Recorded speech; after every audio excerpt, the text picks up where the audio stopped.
안녕하세요. 뉴스에선 전부 다 말해주지 않는 부동산의 비하인드를 알려드립니다. 뉴말부입니다. 2025년이 시작되면서 부동산 시장은 또다시 변화의 조짐이 보이고 있습니다. 그동안 진행되었던 가격 하락과 매수 심리의 위축은 끝났을까요? 아니면 또 다른 위기가 여러분들을 기다리고 있을까요? 오늘은 2025년 집값이 어떤 흐름을 보일지 데이터들을 바탕으로 철저히 분석해보는 시간을 가져보려고 합니다. 특히 단편적인 일부 사례가 아닌 추세적인 흐름들을 다룰 거고요.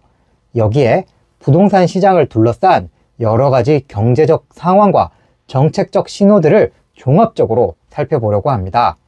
오늘 영상을 끝까지 보시는 분들은 집값에 영향을 미칠 공급과 수요 문제, 경제 여건, 금리와 대출 규제 등 2025년 집값을 뒤흔들 수 있는 주요 변수들을 이해해 가실 수 있게 됩니다. 끝까지 많은 관심 부탁드리고요. 자, 그럼 지금부터 본격적으로 시작합니다. 가장 먼저 다뤄야 될 문제는 공급 부족 문제입니다. 제 영상을 오랫동안 시청해왔던 분들은 아시겠지만 작년에도 제가 이 공급 부족 문제에 대해서 계속해서 심각하다고 말씀드려왔는데요. 그도 그럴 것이 지금은 잘 못 느끼실 수도 있겠지만 올해와 내년 부동산 시장에 당면한 가장 큰 숙제는 바로 공급 부족 문제입니다. 지금 여기 보시는 그래프는 2018년부터 내년까지 입주 물량을 나타낸 건데요. 올해 전국 아파트 입주 예정 물량은 총 26만여 가구로 작년 대비 10만 가구 이상 큰 물량 감소가 예상됩니다. 이건 2014년 이후 11년 만에 가장 적은 물량이기도 하고요. 줄어드는 물량의 대부분은 수도권으로 약 5만 5천여 가구가 줄어들 예정입니다. 입주 물량은 내년 상반기보다는 하반기로 갈수록 물량이 더 줄어드는 추세가 예상되는데요. 상반기에는 월 평균 2만 6천 가구 수준이 입주를 하지만 하반기에는 월 평균 1만 8천 가구에 그칠 것으로 집계가 됐습니다. 특히 내년에는 2025년 대비 더욱더 큰 공급 절벽이 예상되는 상황이라 올 하반기 가을 이사철이 되면 아마도 물량 부족에 따른 전월세 가격의 변동성이 더욱 커질 수 있다고 생각합니다. 그럼 앞으로 지어지는 아파트들은 어떻게 될까요? 올해는 민간 아파트 분양이 역대 최저 수준입니다. 부동산 R114가 25개 주요 시공사들의 분양 물량을 전수조사한 결과에 따르면 올해 건설사들이 분양을 계획하고 있는 물량은 15만 가구가 채 되지 않은 것으로 집계됐습니다. 2000년 이후 분양 물량이 가장 적었던 게 글로벌 금융위기 이후인 2010년인데 그때가 17만여 가구였습니다. 올해는 그것보다도 2만 6천 가구 더 적은 규모죠.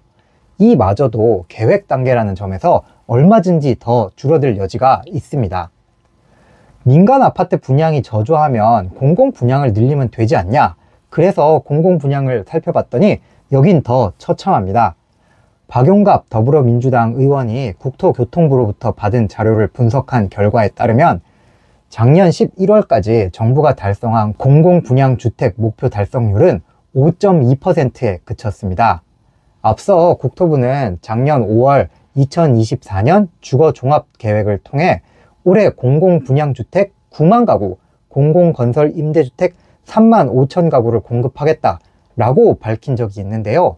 큰 소리 쳤던 거에 부끄러울 정도로 실적은 4,700가구에 고작 그치면서 그야말로 참담한 수준의 공급이 이루어졌는데요. 그마저도 수요가 많았던 수도권에서 공급된 물량은 경기도의 600가구가 고작이었고요. 서울이나 인천에서 공급된 물량은 단 한 건도 없었습니다. 주택에 대한 수요는 그대로인 반면 공급은 갈수록 줄어들다 보니 이건 향후 집값 상승 압력으로 이어질 가능성이 높습니다. 이에 따라 신축 아파트는 더 귀해질 수밖에 없겠고요. 가격 상승 역시도 신축 아파트들을 중심으로 먼저 강세를 나타낼 가능성이 크다고 생각합니다. 공급 문제와 함께 점검해야 될 부분은 수요 측면인데요.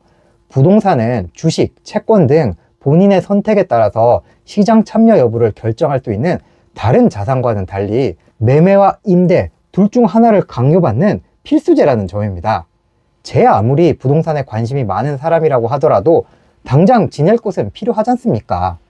그렇기 때문에 주거에 대한 수요는 그 형태만 다를 뿐이지 언제나 존재하는 수요입니다. 그런데 매매와 임대로 양분되어 있던 이 수요 중에서 최근 임대 시장에서의 변화가 두드러지게 나타나고 있는 중입니다. 지금 여러분들이 보시는 건 최근 3년간 서울 아파트 전월세 신규 계약 현황을 나타낸 건데요. 왼쪽 표를 보시면 전세는 6만 초반에서 7만 초반대까지 갔다가 다시 6만 초반대로 돌아왔는데요.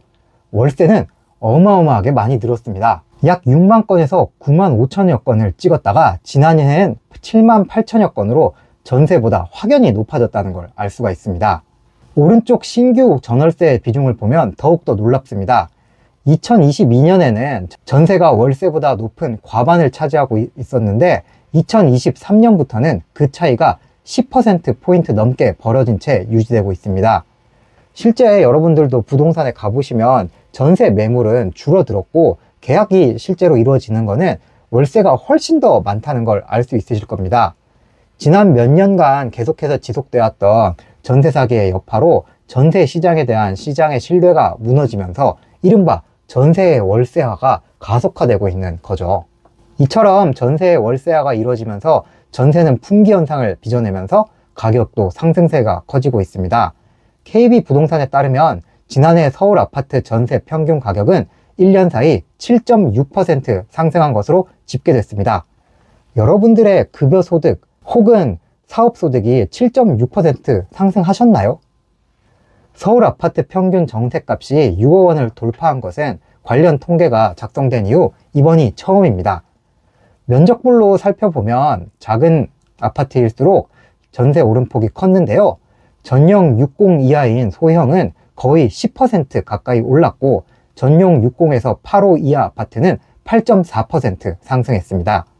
중형 아파트인 전용 85에서 102 이하의 아파트는 9%, 중대형인 102에서 135제곱미터 이하의 아파트는 6.5%의 상승률을 기록한 것으로 집계됐습니다. 여기에 조만간 전세 대출 보증도 깐깐하게 이루어질 예정입니다. 금융위원회는 올해 1월 8일 2025년 경제 1분야 주요 현안 해법 회의를 열고 올해 업무 계획을 보고했는데요. 여기서 금융위는 가계부채 관리 방안의 하나로 올해 1분기 안에 전세대출 보증 비율을 90% 이하로 축소하겠다는 방침을 밝혔습니다. 그동안 세입자들은 은행에서 전세대출을 받을 때 허그나 서울보증보험, 주택금융공사 중 한 곳에서 전세 보증을 받아서 제출을 합니다. 이 기관들이 대부분 전세금에 대한 100% 보증을 해주다 보니까 은행에선 대출해준 전세금을 떼일 걱정이 전혀 없잖아요. 그렇다 보니까 척척 대출금을 다 내줬었죠. 그런데 이번에 이 비중을 100%에서 90%로 낮추고 수도권의 경우 더욱더 낮추겠다는 뜻을 밝힌 겁니다. 이렇게 되면 은행에서 세입자가 제대로 상환을 못할 경우 빌려준 전세금을 떼일 수도 있게 되니까 신용도를 더욱더 까다롭게 심사를 해야만 합니다. 여기에 위험 부담도 있으니까 그만큼 대출 금리도 더 높아지게 되고요. 대출 한도도 낮출 우려 역시 커지게 됩니다. 이러한 지적에 대해서 금융위는 전세 대출은 국민의 주거 안정 측면에서 필요한 제도지만 상환 능력 심사 없이 대출이 나가면서 전세 대출 200조 원이 주택시장에 부담이 되고 있다 라면서 전세 대출 금리가 조금 올라갈 가능성은 있지만 시장 원칙상 불가피하다 라고 말했습니다. 결국 앞으로 전세 월세 전환은 더욱 가속화될 수밖에 없을 것이고요. 세입자들의 주거비 부담이 늘어나는 것 역시 불가피한 현실이 될 거라는 겁니다. 수요자들의 부담을 늘리는 건 임대차 비용뿐만이 아닙니다. 매매로 넘어가려고 하더라도 새로 짓는 아파트의 분양가가 계속해서 치솟고 있는 중이거든요. 이건 부동산 정보업체 리얼투데이가 조사한 결과인데요. 작년 1월부터 11월까지 전국 아파트 평당 평균 분양 가격은 2,133만 원을 돌파한 것으로 집계됐습니다. 이건 전년 대비 15.5% 상승한 수치인데요. 서울의 경우 평당 5,065만 원을 기록하면서 사상 처음으로 5천만 원의 벽을 넘어섰습니다. 불과 1년 만에 1,398만 원이 오른 건데요. 대부분의 광역시들은 평당 분양가가 2천만 원을 돌파했습니다. 부산이 2,490만 원, 울산 2,166만 원, 대전 2,089만 원, 인천 2,031만 원, 광주 2,041만 원, 대구가 1,999만 원인 것으로 집계됐습니다. 건설 경기가 침체되어 있는 상황에도 분양가가 이토록 높게 책정되는 이유는 그동안 공사비가 정말 너무 많이 올랐기 때문입니다. 건설 공사에 투입되는 재료, 노무, 장비 가격 변동을 나타내는 건설 공사비 지수라는 게 있는데요. 이건 2000년 공사비를 기준점인 100으로 삼고 공사비가 얼마나 올랐는지 비교해서 보여주는 지표입니다. 그런데 이 지표가 매년 꾸준히 오르면서 공사비가 불과 4년 사이에 30% 이상이 올랐다는 걸 보여주고 있죠. 코로나19를 겪으면서 자재값이 엄청나게 올랐고 인건비도 큰 폭으로 올랐는데요. 건설사도 손해를 보면서 장사를 할 수는 없으니까 공사비 역시 함께 오르게 된 겁니다. 이 공사비를 회수하는 방안은 분양가에서 이 비용을 녹여내는 수밖에 없는데요. 그렇다 보니까 분양가 역시도 그렇게 가파르게 오르고 있는 중인 겁니다. 올해도 공사비 상승은 예정되어 있습니다. 정부는 작년 말 공공건설 현장에서 공사비 기준이 되는 표준 시장 단가를 산정해 발표를 했는데요. 올해는 작년보다 3.9% 상승한 가격으로 단가가 정해졌습니다. 공공공사 가이드라인이 이 정도니 민간공사는 최소 이것보다 더 오른다고 봐야 되는 거겠죠.